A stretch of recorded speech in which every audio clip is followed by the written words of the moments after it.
എനിക്ക് ഇന്നും വ്യക്തമായി ഓർമ്മയുണ്ട്, ആ രാത്രി ഞാൻ എന്റെ ജീവിതത്തിലെ ഏറ്റവും വലിയ പിഴവ് ചെയ്യുകയാണെന്ന് അറിഞ്ഞിട്ടും, എന്തോ ഒരിക്കലും വിശദീകരിക്കാൻ കഴിയാത്ത ഒരു ശക്തി എന്നെ ആ കാട്ടിനുള്ളിലെ പഴയ വീട്ടിലേക്ക് വലിച്ചിഴച്ചതുപോലെ. എന്റെ കാലുകൾ മുന്നോട്ട് നീങ്ങുകയായിരുന്നു. ചുറ്റും പടർന്നുകിടന്ന മഞ്ഞും നിശബ്ദതയും എന്റെ ചെവികളിൽ കയറി ഇരുന്ന് എന്റെ ഹൃദയമിടിപ്പിന്റെ ശബ്ദം പോലും എനിക്ക് കേൾക്കാൻ കഴിയാത്ത വിധം എന്നെ വിറപ്പിച്ചുകൊണ്ടിരുന്നു.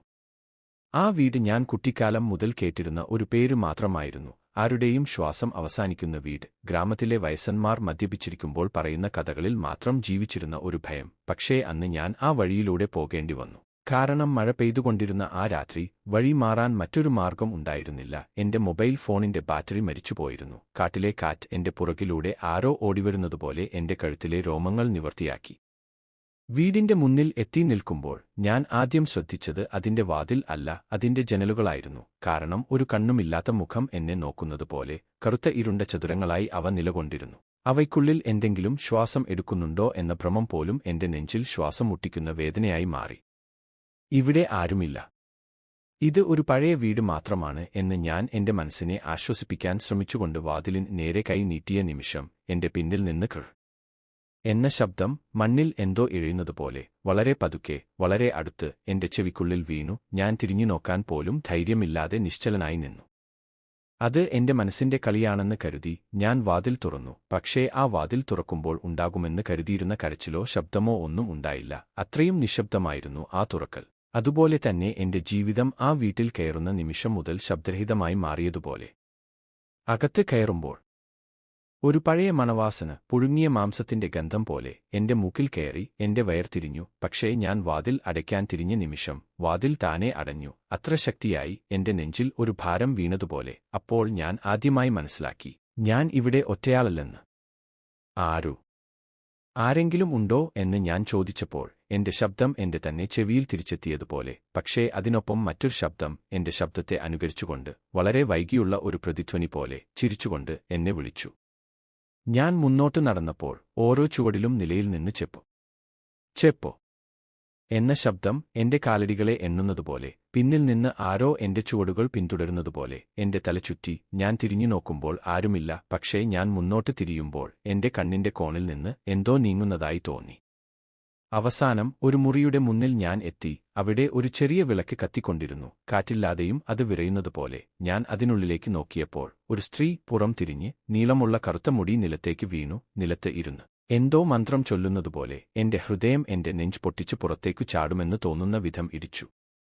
ചേച്ചി എന്ന് ഞാൻ വിളിക്കാൻ ശ്രമിച്ച നിമിഷം അവൾ പതുക്കെ, വളരെ പതുക്കെ തന്റെ തല 180 ഡിഗ്രി തിരിച്ച്, മുഖമില്ലാത്ത, കണ്ണില്ലാത്ത, പക്ഷേ എന്നെ നോക്കുന്ന ഒരു ശൂന്യതയുമായി എന്നെ നേരിട്ടപ്പോൾ എന്റെ ശരീരം മുഴുവൻ തണുത്തുപോയി. എന്റെ ശ്വാസം നിന്നു. എന്റെ മനസ്സ് ഒരൊറ്റ ചിന്തയിൽ കുടുങ്ങി. എന്റെ കണ്ണുകൾ കറുത്ത കുഴികളായി. വായ തുറന്ന് ശബ്ദമില്ലാതെ നിലവിളിക്കുന്ന ഒരു രൂപം, എന്റെ തന്നെ മരിച്ച ഭാവി എന്നെ നോക്കി ചിരിച്ചു. നീ കാണുന്നുണ്ടോ, അവൾ എന്റെ പിന്നിൽ നിന്ന് പറഞ്ഞു. ഞാൻ തിരിഞ്ഞപ്പോൾ അവളുടെ മുഖം എന്റെ മുഖത്തിന് വളരെ അടുത്ത്. ഇവിടെ കയറുന്നവരെ ഈ വീട് ആദ്യം കാണിക്കുന്നത് അവരുടെ അവസാന രൂപമാണ്. എന്റെ തല പൊട്ടിപ്പോകുമെന്നു തോന്നുന്ന വേദനയിൽ ഞാൻ കണ്ണടച്ചു. അമ്മയുടെ മുഖം, എന്റെ വീട്ടിലെ വിളക്കിന്റെ വെളിച്ചം, സാധാരണമായ എന്റെ ജീവിതം എല്ലാം എന്റെ മനസ്സിലൂടെ പാഞ്ഞുപോയി. ഞാൻ നിലത്ത് വീണു. പക്ഷേ വീഴുന്ന ശബ്ദം പോലും ഉണ്ടായില്ല. കാരണം ഈ വീട് ശബ്ദങ്ങളെപ്പോലും വിഴുങ്ങുന്നുണ്ടായിരുന്നു. അപ്പോൾ ഞാൻ കേട്ടു ഒരു കുഞ്ഞിന്റെ കരച്ചിൽ. ആ ശബ്ദം എന്റെ ഹൃദയം കീറുമുറിച്ചു. കാരണം അത് ഈ വീട്ടിൽ പൊരുത്തപ്പെടാത്തതായിരുന്നു. ഭീതിയുടെ നടുവിൽ ഒരു നിരപരാധിത്വത്തിന്റെ ശബ്ദം. ഞാൻ കണ്ണു തുറന്നപ്പോൾ മുറിയുടെ ഒരു കോണിൽ പഴയ തുണിയിൽ പൊതിഞ്ഞ് ഒരു കുഞ്ഞ്. പക്ഷേ അതിന്റെ കണ്ണുകൾ തുറന്നപ്പോൾ അവ കണ്ണുകൾ എനിക്ക് പരിചിതമായിരുന്നു. അത് എന്റെ കണ്ണുകളായിരുന്നു.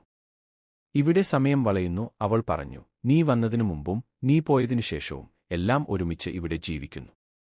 എന്റെ മനസ്സ് തകരാൻ തുടങ്ങി. എന്താണ് യാഥാർത്ഥ്യം, എന്താണ് ഭ്രമം എന്നതിന്റെ അതിരുകൾ മാഞ്ഞുപോയി. അപ്പോൾ അവൾ ഒരു അവസാന വാക്ക് പറഞ്ഞു. അത് എന്റെ ആത്മാവിനെ തന്നെ തുളച്ചുകയറി.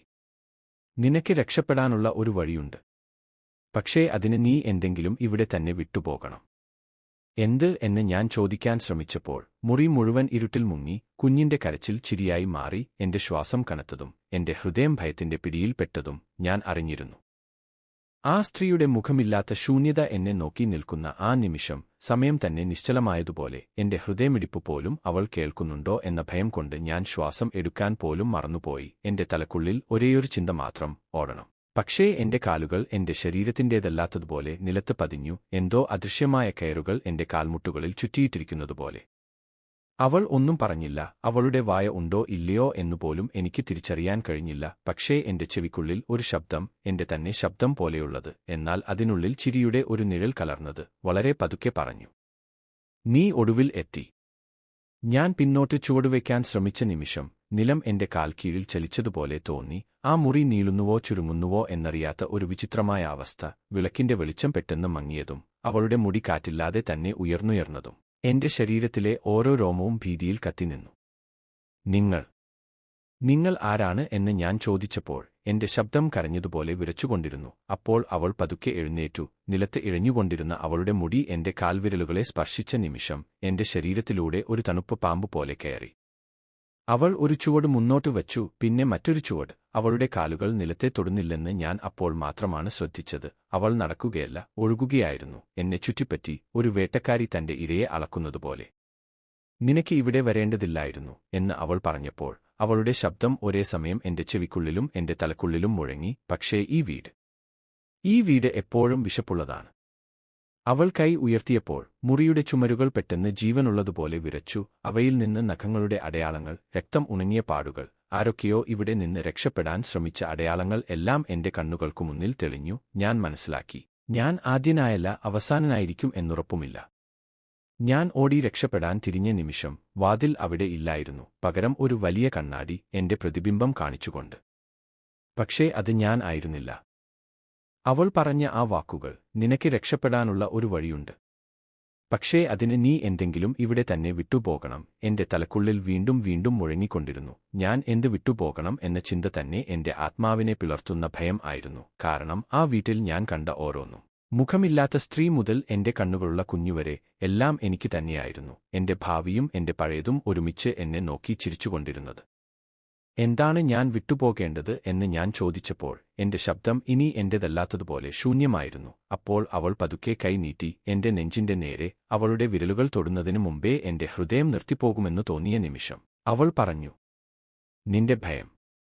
ആ വാക്ക് കേട്ടപ്പോൾ എനിക്ക് മനസ്സിലായില്ല. കാരണം എന്റെ മുഴുവൻ ജീവിതവും ഭയങ്ങളാൽ നിറഞ്ഞതായിരുന്നു. ഈ വീട്ടിൽ കയറുന്നതിനു മുൻപേ തന്നെ ഞാൻ ഭയപ്പെട്ടിരുന്നു. ഒറ്റപ്പെടലിനെ, പരാജയത്തെ, മരണത്തെ. പക്ഷേ അവൾ പറഞ്ഞത് ഈ വീട്ടിൽ ഞാൻ അനുഭവിച്ച ഭയം അല്ല, എന്റെ ജീവിതം മുഴുവൻ എന്നെ നിയന്ത്രിച്ച ഭയമാണ് എന്ന് ഞാൻ അപ്പോൾ മാത്രമാണ് മനസ്സിലാക്കിയത്. "നീ ഇവിടെ ഉപേക്ഷിക്കേണ്ടത് നിന്നെ നീയാക്കുന്ന ഒന്നാണ്," അവൾ പറഞ്ഞു. "കാരണം ഈ വീട് ശരീരങ്ങളെ അല്ല, ആത്മാവുകളെ ആണ് തിന്നുന്നത്." അപ്പോൾ ചുമരുകൾ വീണ്ടും തുറന്നു. ഞാൻ കണ്ടത് ആയിരക്കണക്കിന് മുഖങ്ങൾ. ചിലത് കരഞ്ഞു, ചിലത് ചിരിച്ചു, ചിലത് ശൂന്യതയിൽ തൂങ്ങിക്കിടന്നു. പക്ഷേ അവരിൽ ഒരേ ഒരു സാമ്യം, അവരുടെ കണ്ണുകളിൽ ഭയം ഇല്ലായിരുന്നു. അത് എന്നെ കൂടുതൽ ഭയപ്പെടുത്തി. "നീ ഭയം വിട്ടാൽ നീ മനുഷ്യനാകില്ല," അവൾ പറഞ്ഞു. "പക്ഷേ നീ ഇവിടെ തുടർന്നാൽ നീ ഒന്നുമാകില്ല."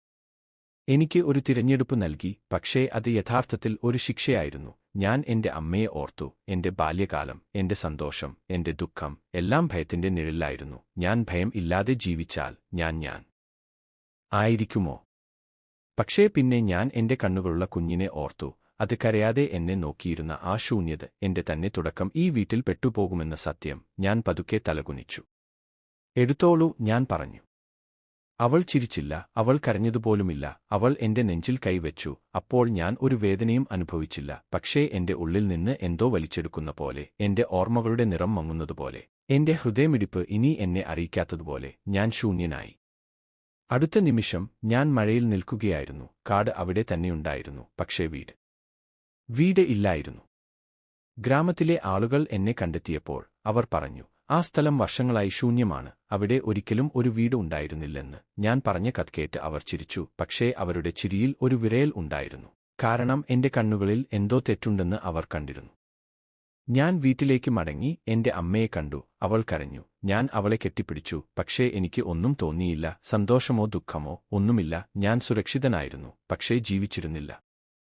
രാത്രികളിൽ ഞാൻ ഉറങ്ങുന്നു, സ്വപ്നങ്ങൾ ഇല്ല, ഭയം ഇല്ല. പക്ഷേ ചിലപ്പോൾ അർദ്ധരാത്രിയിൽ ഞാൻ കണ്ണാടിയിൽ നോക്കുമ്പോൾ എന്റെ പിന്നിൽ, വളരെ ദൂരെയായി, ആ മുഖമില്ലാത്ത സ്ത്രീ നിൽക്കുന്നത് ഞാൻ കാണുന്നു. അവൾ ചിരിച്ചുകൊണ്ട് എന്റെ ചെവിക്കുള്ളിൽ പറയുന്നത് പോലെ, "നീ വിട്ടുപോയത് ഞാൻ സൂക്ഷിച്ചിരിക്കുന്നു."